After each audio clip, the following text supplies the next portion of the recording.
So I'm a local person. I have two children. I'm married. I've got a small business. I'm very involved in my local community. I've been a governor of my local school. I volunteer in the criminal justice system.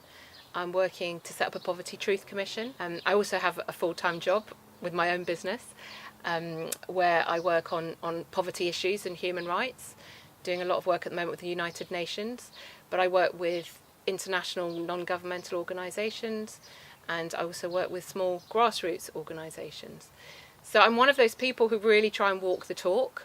I'm not happy to just sit in my sofa and get angry at the news. Three things that I would say to people as to why they should vote Green. The first one is we're the biggest Remain party in the European Parliament. So if your concern is about staying within Europe, then the Green Party is the party for you. The second one is we've got a climate emergency and it's getting desperate. We now know we've got 11 years before we come to our tipping point. So that effectively means we've got a year to get policies in place, and then we've got 10 years to start implementing those policies if we're actually going to make it.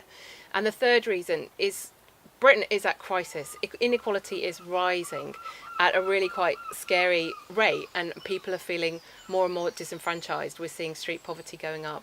We're seeing employed people using food banks. And the Green Party is a party that has a plan, and a comprehensive plan to address each of those three things. And another value that we have is actually listening.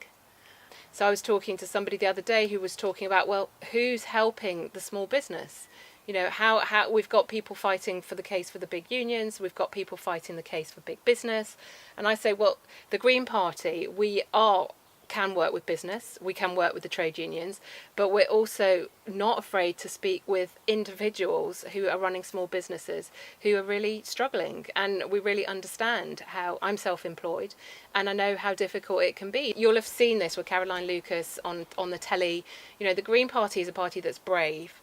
We are not funded by big business. We're not funded by the unions. We can actually say no. If there's a policy that goes against our values, we can be brave and we can say no. Because if any donor says, well, that's it, I'm pulling your money, it's not that big a deal. So we can afford to be brave, and we are courageous. And time again, we're the party that's actually speaking up.